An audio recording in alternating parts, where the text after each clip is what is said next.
Hey all, in this lecture we are going to continue our conversation about what we should expect from society as climate change continues. And here we're going to talk about social movements and on the macro level, and then look a little bit at crime on the micro level. So uh, that's exactly what I just said. So how your intersectional identities combine are absolutely part of what make you unique. And intersectional identities are a critical part of modern social movements. So my identity as a father, an educator, an environmentalist, a white person, someone who grew up outside Pittsburgh, a cisgender male, heterosexual, and vocal progressive, all of those interact to determine how I may or may not participate in a given movement. If I compare this to two of my neighbors, whose names have been left off, but these are two real people, my neighbor number one is also a father. He's a grocery store worker. He is a conservative Christian. He's white. He grew up outside of Pittsburgh. He's a cisgender male, heterosexual, and a subtle conservative. He doesn't talk about politics much. And as part of our relationship, I don't talk about politics much to him. It's just how we interact as people. Neighbor two, then, is a mother. She works at an abortion clinic. She's Jewish. She's white. She grew up in Athens, Ohio, which culturally is kind of similar to Pittsburgh. She's cisgender female. She is asexual in terms of sexuality, and she is also a vocal progressive. So I just took four of these intersectional identities, and then I combined them to represent where we as neighbors all interact with each other. Now, obviously, in terms of politics, there is a bit of a divide there, right? But in terms of our other identities, there is a considerable amount of overlay area. Unfortunately, our dualistic tendencies as a society have caused us to start to see ourselves in one group or another. In general, these groups are often labeled as being Democrat or Republican, but those are also just part of the puzzle, and this phenomena is known as polarization. Group X, for example, and you obviously, this group is most commonly labeled as Democrats or leftists or progressives or whatever. City people who call themselves communists, not many of those, but there are some. Democrats, environmentalists, Jews, lesbians, marijuana advocates, social workers, vegans. If you look at that group of people, you're pretty sure you know who they're going to vote for. Similarly, if you look at group Y, we have business owners, Christians, farmers, gun owners, libertarians, Marines, Republicans, white people, coal miners. Again, those things are not inherently related to each other, but due to the social constructions and kind of historically how movements have interacted with each other, that goes into our group Y, which broadly we would recognize as being Republican. Additionally, religion also has a major part to do in this polarization. And again, we talked about this in previous lectures. We are not the first society to suddenly involve faith in politics, but it is absolutely a part of the polarization and the difficult social dynamics that are present in our society.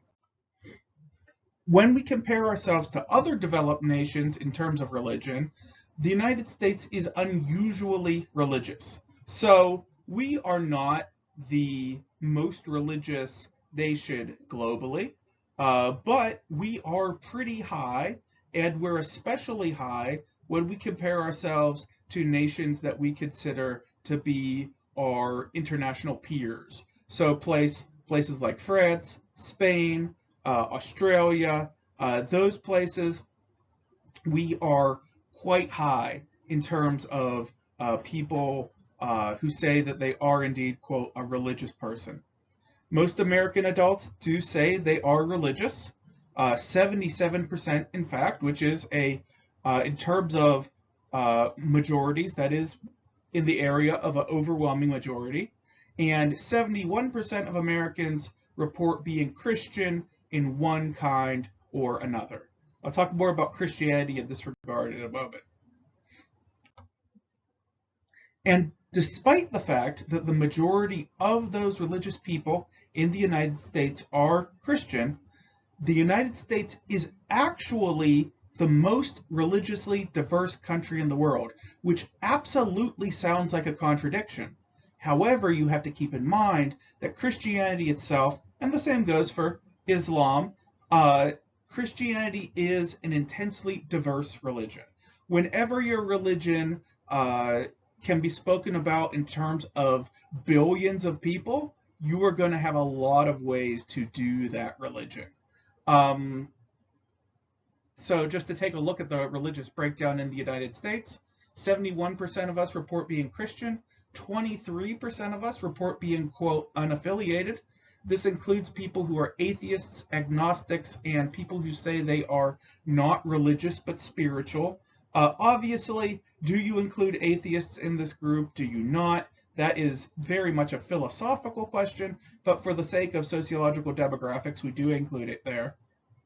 1.9% report being Jewish, 0.9% report being Muslim, and 0.7% report being Buddhist. If you are an urban person, you would think there are way more Jews, Muslims, and Buddhists here than this looks like, right? But if you live in a small town or a very rural place, you would maybe say, wow, almost 30% of people aren't Christian. That's higher than I would expect. It is all very much a matter of where you're located in terms of, in this, we're talking about the whole country, and the United States is a very, very big place. However, keeping that in mind, the potential for effective protest is highly dependent on cultural variables surrounding time and place. These intersectional identities of ours not only play a part in how we are going to take part in a political movement, but it also determines how we are going to be treated both inside the political movement and how society as a whole is going to treat us in terms of what do we get for being political, right? This includes laws and how those laws are enforced. So protest itself, the actual act of physically being there, is not without personal risk. There are legal risks implicated in with being in a protest. Protesting is absolutely, according to our First Amendment rights, for citizens anyway, absolutely protected. But there are gray areas, and it can be easy to get caught in those gray areas at a protest. Additionally, then, there are also physical risks.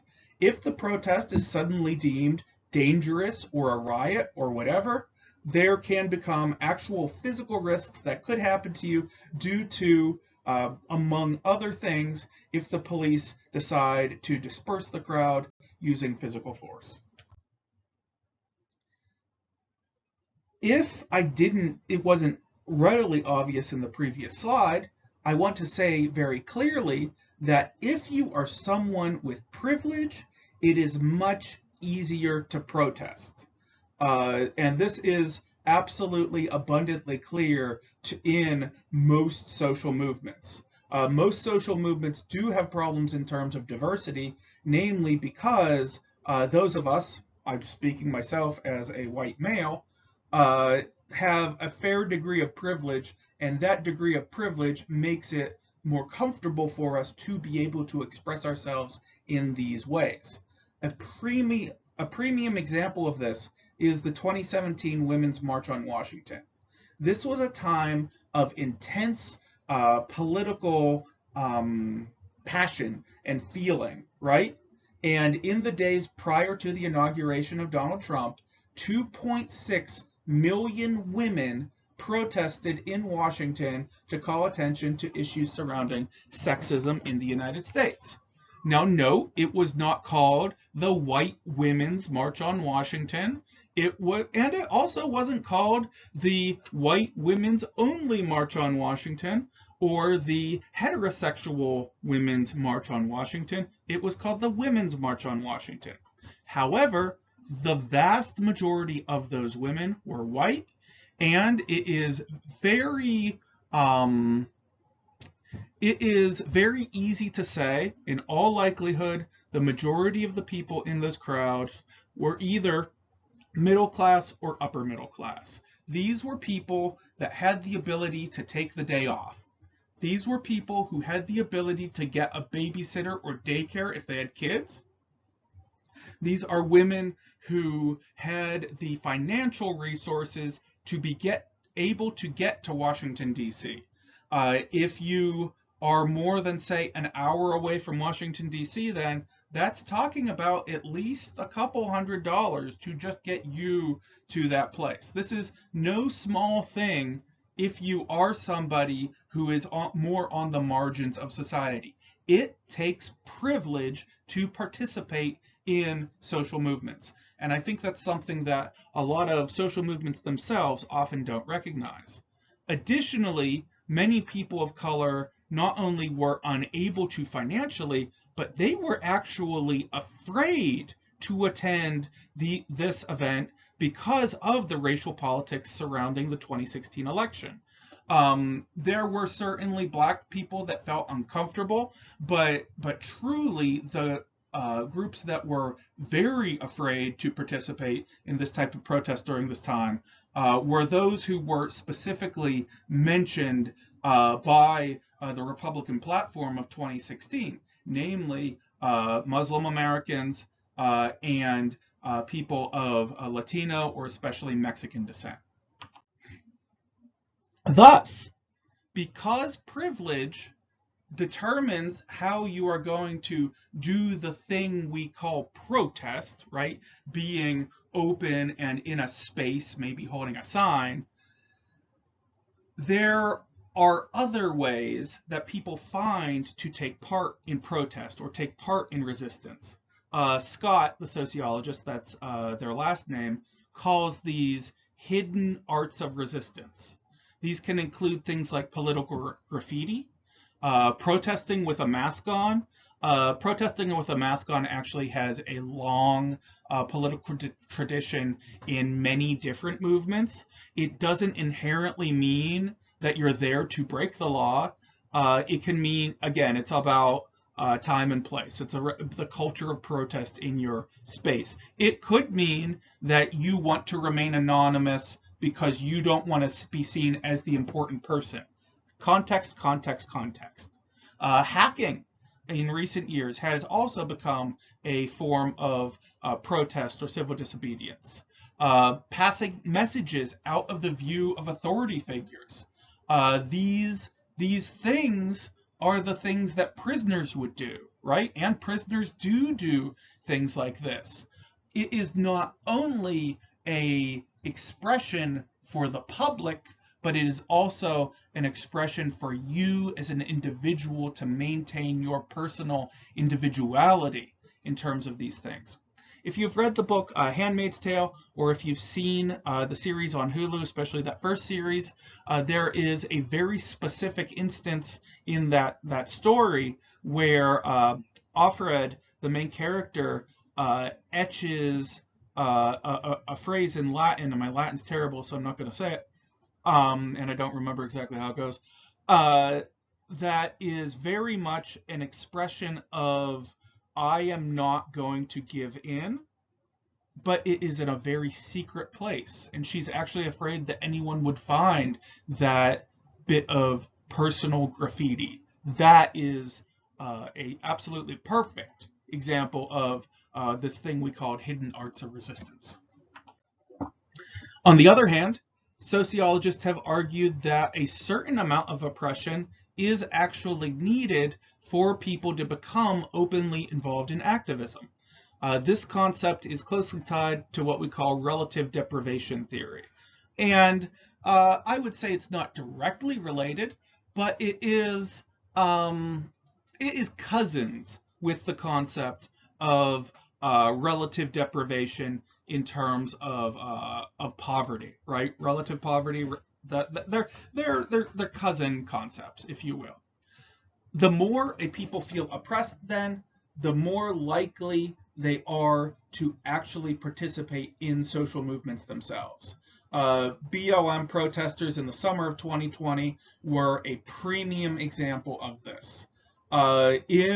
During that period, it was becoming increasingly more and more and more common to see these images in social media of black people being assaulted and harassed by police officers. So that is on the surface absolutely what that movement was about. But then, because of the hard lockdowns, more people had more of the resource of time to put into those events, and the overall deprivation of not having the things that hard lockdown was taking away from us magnified that racial deprivation and really exploded and made it flower. I don't have data for that, but that is absolutely how I explain that summer in and of itself. Additionally, then, with that same time, it is also important to point out that being oppressed is absolutely a matter of perception. You don't have to actually be oppressed to feel oppressed, right? And if you do feel that not oppression strong enough, then that can also drive you to participate in a movement, right? So if people are oppressed, but they don't feel oppressed, they won't participate. They might be very, very oppressed, but they feel cool, they won't do it. Or if they, for example, have been denied a haircut in a time when people are actively dying of COVID-19, then that will cause some people to go out and protest because that makes them feel heard, if you will. Climate change and crime, then. So we're going from talking about how organizations how at least I expect organizations are going to respond in coming decades, and now we're going to look at some of the individual behavior that we're going to probably see. If we apply Merton's strain theory to what we generally call the goals means relationship, the goals in society are the things that we want, right? Usually it's related to money or making a living. That's the best application of Merton's strain theory. And then we look at the means. How do we get that money, right? Well, you get a job, right? If you get a job to get money, bingo, you're in that conformist category, that very first one. But there are other ways that we can seek out that goal and that means as well. And people absolutely respond to these in different ways. And in the next slide, I'll talk through each of these a little bit more. Well, sorry, I meant 2 slides. But we can, as I think you probably guessed, use those typologies within Merton's strain theory to predict what may happen in crises that are directly tied to climate change. Crises such as rising sea levels, drought and desertification, famine, all of these things that put people in difficult situations where they may not have the resources that they need or that they perceive to need in order to survive. So, a conformist in the financial sense, in traditional history, has been somebody that has decided, yeah, I'm okay with getting money, and I'm going to get a job. And that's the conformist mode that most of us are in most of the time. In a moment of crisis, in a moment of natural disaster, it may not be possible to continue with that conformity, and that is what will drive people to do things that they would not normally do. So thus, you are probably going to see a dramatic decrease in the number of people who are able to continue conformist, do your job, get money, day-to-day type behavior. In history to this point, innovators then, when we use Merton's strain theory, accept the goals of society but reject the means. Yeah, I want money, but I'm not going to do a job like that, right? So they come up with different jobs to get the money. Now, sometimes this is slightly misunderstood and people say, well, I open like a food truck and we sell cupcakes. That's not really what we're talking about here. To properly plug into this set of theory, we really are talking about a job in terms of an illegal job. So we're talking about things like drug dealing, sex work, that sort of thing. In a climate crisis situation, let's say it's a hurricane, and you need to flee from the hurricane, then you may, to get the things that you need in that moment, steal or loot or scavenge to get by, right? That is how we may expect some of the people who fall out of that conformist category and then slip into the innovator category. That's probably how we see them react. People who we would not normally expect to steal from a grocery store, for example, may suddenly feel justified, and we may feel justified as well, seeing them take that food because they needed it, right? A ritualist, then, in the classic sense, is somebody who rejects the goals of society but accepts the means. A good classic example of this is somebody who does a job for years and years and years, but the job doesn't pay very well, but they just keep doing that job because they say things like, well, work in and of itself is its own reward. Now, whether you agree with that philosophically or not, that's ritualist behavior. You're not going to get the money you want, but you just keep doing that job, ritualist. In terms of a climate crisis, then, a ritualist or this type of behavior could be the type of person you would expect to deny that climate change is actually happening or that the hurricane or the storm is actually coming. Sadly and obviously, if there is an active event pending in like the weather, there's a hurricane coming, you may see more fatalities among that ritualist category then, or they might change their mind all of a sudden.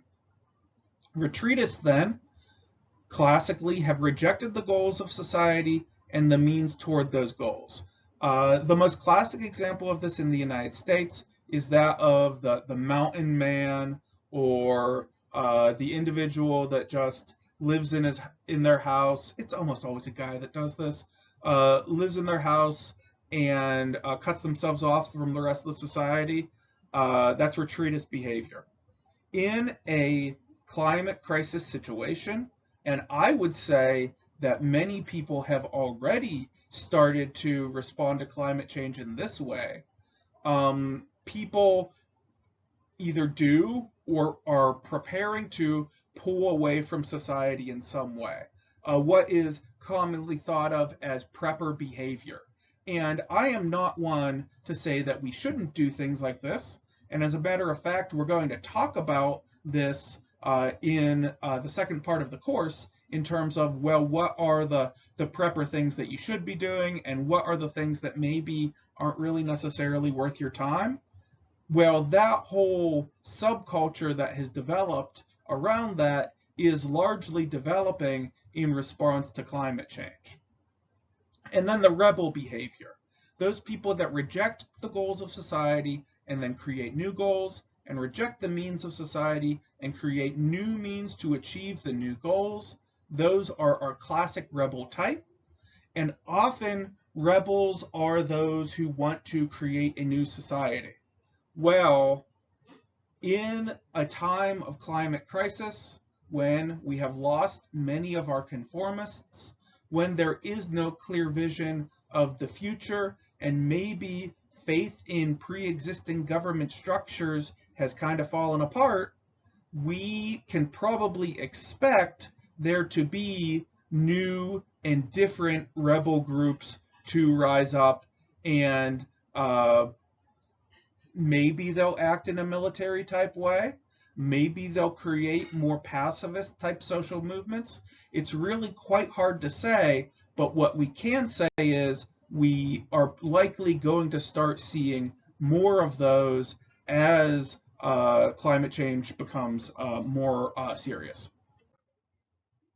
Here is a very good example of media treatment of people who fell into the innovator category immediately following Hurricane Katrina in 2005. Katrina was almost definitely a result of climate change, but it was way before most things that we now are considering part of climate change. And because of that, and because of the attention that was placed on it, it's actually a very good example of the kind of thing that we're going to start seeing more of in recent years. And part of it, not in recent years, in coming years.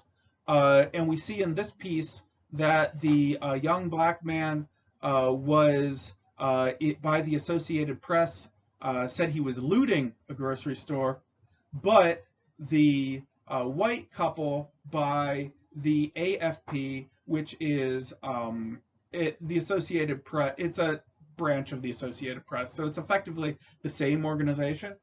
This group, these two people found food, right? The black kid, he loots, but the nice white couple, they're finding food, right? It's obviously and clearly racist, right? This is not okay, right? But unfortunately, in moments of crisis is when we see bigotry and racism start to come out. So yeah, and as I do so many times, I'm ending this lecture on a really bummer of a note. If you have any questions between now and the next lecture or whatever, please contact me and I will do my very best to help you out. Thanks for listening.